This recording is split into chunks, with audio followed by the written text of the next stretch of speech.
بسم اللہ الرحمن الرحیم اعوذ باللہ من الشیطان الرجیم یا ایہا الذین آمنوا اذا ضربتم فی سبیل اللہ فتبینوا ولا تقولوا لمن القى الیکم السلام لست مؤمنا۔ عزیز طلبہ اکرام، سبق نمبر 308، آیت نمبر 94، سورۃ النساء۔ یہاں سے قانون نمبر 4 کا بیان ہے کہ مجاہدین اور فوج کو ادب سکھاؤ کہ اگر جہاد کی حالت میں اور جنگ کی حالت میں کوئی آدمی تمہیں کلمہ پیش کرے یا اسلام کی علامت پیش کرے یا تمہیں السلام علیکم کہے اور تسلیم ہو جائے تو فوراً اس کو قتل نہیں کرنا، بلکہ تحقیق اور تفتیش کے بعد کہ معلوم ہو جائے کہ اس نے جھوٹ بولا ہے یا یہ آدمی کافر ہے اور ویسے ہی کرتا ہے تو تب تو بات ٹھیک ہے، لیکن جب وہ کلمہ پیش کرتا ہے یا سلام کرتا ہے تو فوراً اس کو قتل جائز نہیں ہے بدون تحقیق۔ گویا کہ اس میں مقصد یہ ہے کہ فوراً اس کو قتل کر کے اس کی مال غنیمت یا اس سے چیز حاصل کرنا چاہتے ہو، اور جہاد کا مقصد اللہ کی رضا ہے تو اس کا ذکر ہے۔ یا ایھا الذین آمنوا، اور ایسا واقعہ پیش آیا امام بخاری رحمہ اللہ نے اور حدیث ترمذی میں موجود ہے کہ صحابہ اکرام سفر پر جہاد میں تھے تو ایک شخص آیا، اس نے سلام پیش کیا تو انہوں نے اس کو قتل کر دیا۔ نبی علیہ السلام کو جب خبر پہنچی تو آپ صلی اللہ علیہ وسلم نے کہا کہ آپ نے کیوں قتل کیا ہے؟ تو صحابہ نے کہا کہ اس نے کلمہ جو ہے وہ ڈر کی وجہ سے کہا ہے۔ تو آپ صلی اللہ علیہ وسلم نے فرمایا اللہ شققت قلبہ، کیا آپ نے ان کا دل پھاڑ کر دیکھا تھا کہ وہ جھوٹ بول رہا ہے اور سچ نہیں تھا؟ اور یہ ہے کہ یہ انسان پر حالت تو تم پر بھی پہلے آئی ہے کہ تمہیں شروع میں کسی چیز کا علم نہیں تھا، ڈرتے تھے، تو اگر اس طرح کوئی نیم آدمی پر جو ابھی اسلام میں داخل ہے اور اس پر اس طرح کی کیفیت آ جائے تو اس کو برا نہ سمجھا کرو۔ یا ایھا الذین آمنوا، ایمان والو، اذا ضربتم، جب تم سفر کرتے ہو یعنی چلتے ہو، ضرب بمانا کیونکہ پاؤں کو زمین پر مارا جاتا ہے، فی سبیل اللہ، اللہ کے راستے میں جہاد کے لیے، تو فتبینوا، تحقیق کرو۔ یہ نہیں کہا کہ ایک دلی تسلی، تثبت کہتے ہیں کہ اپنے دل کو تسلی دے دینا، اور تبیین کا معنی ہے کہ پوری تفتیش کرنا، لوگوں سے معلومات کرو، اور تاکہ لوگوں سے پوری معلومات ہو جائے کہ یہ آدمی کیسا ہے، دائیں بائیں سے، آگے پیچھے سے، اور ہے کہ اپنے دل کی تسلی، کی دل کو تسلی حاصل ہو جائے، اس کو تثبت کہتے ہیں۔ دونوں میں فرق ہے، اسی لیے یہاں سے فتبینوا میں یہ حکم ہے کہ فوراً کسی کے اوپر کفر کا فتویٰ نہیں لگانا، بلکہ بڑی تفتیش اور تلاش اور تحقیق کرنی چاہیے۔ ولا تقولوا، مت کہو، لمن، اس آدمی سے، القا جو پیش کرے، الیکم تمہاری طرف، السلام علیکم کہے یا السلام سے مراد کلمہ پیش کرے یعنی اسلام کی علامات پیش کرے، اور القا میں اشارہ ہے جو بالکل سامنے بات کرے۔ اس سے کیا نہ کہو لست مؤمنا، کہ تو مومن نہیں ہے، بل تبتغون، تم چاہتے ہو، عرض الحیات الدنیا، دنیاوی زندگی کا سامان، یعنی مال غنیمت کی خاطر یا دنیا کی خاطر تم اس کو قتل کرتے ہو، یہ تو درست نہیں ہے۔ قرآن نے دنیا کو عرض کہا ہے، گویا کہ ساری کی ساری دنیا عرض ہے، جوہر کوئی نہیں ہے۔ یہ جو مناطقہ نے تقسیم کی ہے کہ ایک جوہر ہے جو قائم بنفسی ہی ہے اور ایک عرض ہے جو قائم بالغیر ہے، یہ غلط اصطلاح ہے، کیونکہ قائم بنفسی تو ایک اللہ کی ذات ہے جو اپنے وجود میں کسی کا محتاج نہیں، اللہ کے سوا ما سب جو ہے وہ عرض ہے، اور یہ غلط اصطلاحات ہے جو قرآن کے خلاف ہے اور حدیث کے خلاف ہے۔ فعند اللہ، پس اللہ کے ہاں، مغانم کثیرہ، بہت غنیمتیں ہیں، مال ہے، اللہ ہی دے گا۔ کذالک کنتم، اس کی خطاب ہے بعض کو، سب کو نہیں، جس نے بعض کو خطاب ہے۔ کذالک کنتم، تم بھی اسی طرح تھا، من قبل، اس سے پہلے،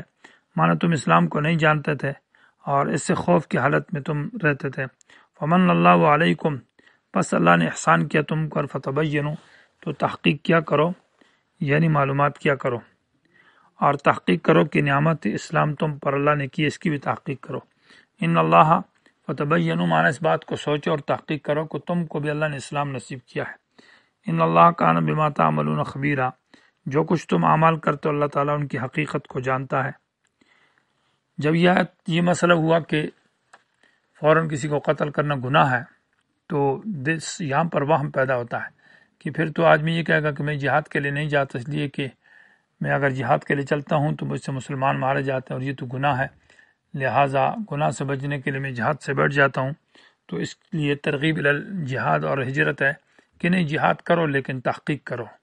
اور صبر و استقامت کے ساتھ کام کرو، جلد بازی میں نہ کرو۔ تو اس لیے آیت کے اندر ترغیب جہاد دی ہے بمزید الثواب، کہ جہاد میں تو بہت بڑا ثواب اور اجر ہے۔ لا یستوی القاعدون، نہیں برابر وہ جو بیٹھنے والے ہیں، من المومنین، ایمان والوں میں سے، اور جو جہاد کرنے والے ہیں۔ تو حضرت عبداللہ ابن مکتوم آگے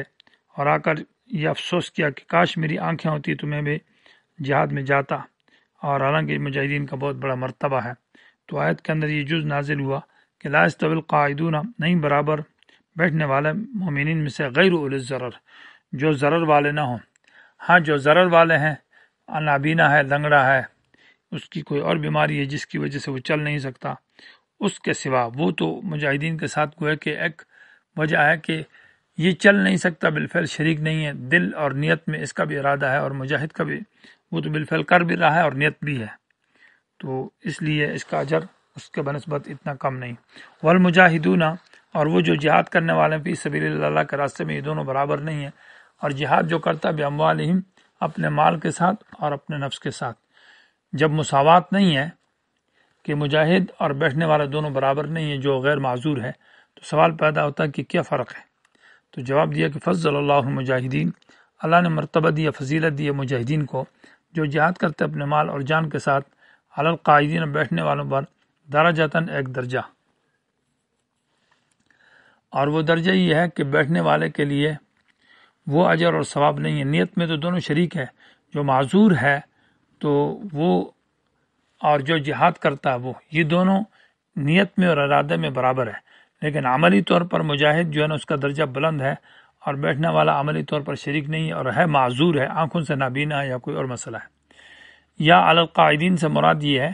کہ جو بیٹھے ہیں لیکن اجازت کے ساتھ، بالاذن، اجازت کے ساتھ جو بیٹھا اور جو جہاد میں شریک ہوتا ہے، تو مجاہد جو ہے نا، سے ایک درجہ اس کا عمل زیادہ ہے، اس لیے کہ وہ عملی طور پر شریک ہے۔ وَكُلًّا وَعَدَ اللَّهُ الْحُسْنَى، ہر ایک سے اللہ نے وعدہ کیا جنت کا، جنت تو اللہ سب کو دے گا۔ وَفَضَّلَ اللَّهُ الْمُجَاهِدِينَ، اور اللہ نے فضیلت دی مجاہدین کو، علی القاعدین، ان پر جو بیٹھے ہوئے، اجر عظیمہ، بہت بڑا اجر ہے۔ یہاں قاعدین سے مراد یہ ہے کہ جو معذور نہیں ہے تو ان پر تو اللہ تعالیٰ نے بہت بڑا اجر بیٹھا ہوا ہے۔ بغیر عذر کے بیٹھتا ہے تو اس کے اوپر جو مجاہد ہے اس کے اجر عظیم ہے، اور جو عذر کے ساتھ بیٹھتا ہے تو اس پر ایک درجہ ہے، یا بالاذن بیٹھتا ہے تو اس پر بھی ایک درجہ مجاہد کو فضیلت حاصل ہے۔ اور یا یہ کہ قائدین میں وہ مراد ہے جو بلا اذن ہے یا بلا عذر ہے، جس کا عذر نہیں ہے تو اس پر بھی اجر عظیم ہے، اور یا یہ ہے کہ بلا اذن، بغیر اجازت کے بیٹھا ہوا ہے، اس کے اوپر بھی مجاہد کو اجر عظیم حاصل ہے۔ وہ اجر عظیم کیا ہے؟ درجات، وہ بہت بڑے درجات ہیں من اللہ کی طرف سے، وہ مغفرت، اور بخشش ہے، اور رحمت، اور جنت ہے، رحمت۔ درجات جنت میں 100 درجہ ہے، اور ہر درجہ ایک آسمان سے دوسرے آسمان جتنا فاصلہ ہے،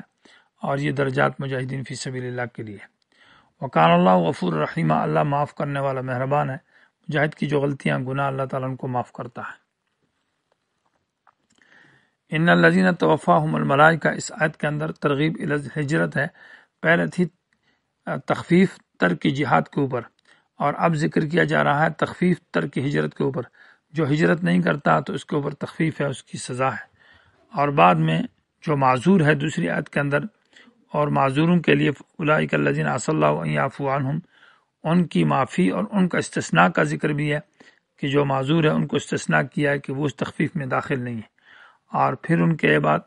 ان کے لیے معافی کا اعلان کیا ہے، وکان اللہ عفوا غفورا۔ اور پھر ترغیب الی ہجرت دی ہے دوبارہ، اور یہ ساتھ ساتھ وعدہ کیا ہے کہ ان کے لیے مراغم کثیرہ اور وسعت فی الرزق کا وعدہ کیا گیا ہے۔ یقیناً وہ لوگ جو توفاہم الملائکۃ کی روح لے لیتے ہیں ان کی فرشتے، اس سے مراد یہ ہے کہ وہ روح جب لیتے ہیں تو مرتے وقت، فرشتہ تو روح لینے والا ایک فرشتہ ہوتا ہے جس کو ملک الموت کہتے ہیں، باقی اس کے ساتھ جو ہوتے ہیں تو اس صورت میں جمع کا صیغہ لایا جاتا ہے، قبض کرنے والا ایک ہوتا ہے، اس کا نام ہے ملک الموت۔ تو ظالمی انفسہم، اس حال میں کہ انہوں نے اپنے نفس پر ظلم کیا ہے، اور ظلم سے مراد یہ کہ ترک ہجرت اور اسلام کا اظہار نہیں کر سکتے، یعنی ہجرت کو چھوڑ دیا اور اسلام کو ظاہر نہ کر سکے، تو یہ گویا کہ ان کا ایک ظلم ہوگا۔ قالو، وہ فرشتے کہیں گے فیما کنتم، کہ تم کس حالت میں ہو۔ یہ فیما کنتم جو ہے کلمہ یہ زجر ہے، یعنی کن کاموں میں تم تھے، یعنی تم نے ترک ہجرت اور نماز، حج وغیرہ اعمال نہ کرنا، جنگ میں کیوں شرکت تم نے نہ کی، اور ساتھ ساتھ یہ ہے کہ کافروں سے تم بیکاٹ کیوں نہیں کرتے تھے۔ یہ سوال جو گویا کہ حالت نزع میں ہوگا۔ دوسرا قول یہ ہے کہ یہ جو ظالمی انفسہم، ان سے جو سوال جواب ہو رہا ہے، یہ قبر کے اندر ہوگا۔ قبر میں اللہ کہے گا کہ ایسا تم نے کیوں کیا۔ قالو، فرشتہ کہیں گے کہ فیما کنتم، تم کس کام میں تھے کہ ہجرت نہیں کرتے تھے اور تم فلاں برے کام میں تھے، اور تم مثال طور پر کافروں سے بیکاٹ کیوں نہیں کرتے تھے اور دور ہٹتے کیوں نہیں تھے، حالانکہ تو نماز، روزہ، زکوٰۃ وغیرہ سب کچھ کرتے تھے۔ قالو، کہیں گے کننا مستضعفین فی الارض، ہم زمین میں کمزور سمجھے گئے تھے۔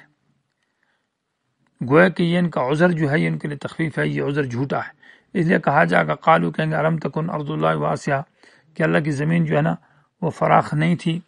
جیسے کہا جاتا ہے کہ ملک خدا تنگ نیس پائے گدا لنگ نیس، کہ اللہ کا ملک تنگ نہیں تھا، اور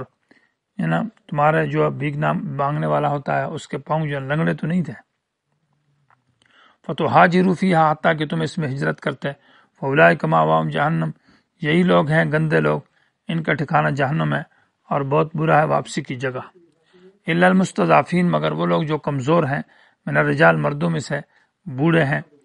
عورتیں ہیں اور بچے ہیں، لا یستطیعون، طاقت نہیں رکھتے، حیلتن، بہانہ نہیں رکھتے، حیلتن معنی نکلنے کا بہانہ، عذر، حیلتن مشتق حولتن سے، اور حولتن کا معنی ایسا کام کرنا جو ظاہر سے مخالف ہو، مخفی ہو، چاہے وہ خیر کا ہو یا شر کا ہو۔ امام راغب رحمہ اللہ نے لکھا ہے کہ اکثر استعمالها فی طاعتها خبث، یہ اکثر حیلہ ایسا کام میں استعمال ہوتا ہے جس کے کرنے میں گناہ ہو، برا ہو۔ ولا تدون سبیلا، اور یہ نہیں پاتے، سبیلا معنی نکلنے کا راستہ، اور نہیں جانتے، سبیلا معنی مدینے کی طرف راستہ نہیں ان کو معلوم جانے کا کون سا راستہ ہے۔ فاولئک عسى اللہ، یہی لوگ ہے کہ اللہ تعالیٰ ان کو معاف کرے گا، اور کان اللہ عفوا غفورا، اللہ معاف کرنے والا مہربان ہے۔ عفوا، اللہ معاف کرے گا ان کے گناہوں کو، ان کی جو ہجرت، ترک ہجرت، اللہ تعالیٰ اس کی معاف کرے گا، اور غفوراً، اللہ ان کے گناہوں کو بھی معاف کرے گا۔ ومن یہاجر، اب ترغیب الی الہجرت ہے، جو ہجرت کرے گا اللہ کے راستے میں، یجد پائے گا فی الارض، زمین کے اندر، مراغمن، بہت ساری جگہ۔ مراغم کا معنی، رغم کا معنی خاک آلود ہونا، اور مراد اس سے جگہ مراد ہے، ایسی جگہ کہ جس کو دشمن دیکھ کر پریشان ہو، تو مراغمن کثیرہ، جگہ ہوں گی بہت ساری، وسعتن، اور روزی کے اندر فراخی ملے گی۔ ومن یخرج، اور جو نکلے گا من بیت، اپنے گھر سے، مہاجرن، اس حال میں کہ اس نے نیت کی، ہجرت کی، یعنی پہلا قدم رکھے گا،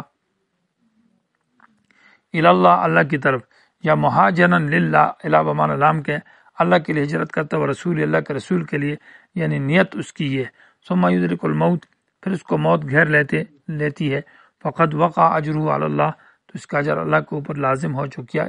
گویا کہ یہ تفضل، اللہ کا فضل و احسان ہے۔ وکان اللہ غفور الرحیم، اللہ معاف کرنے والا مہربان ہے۔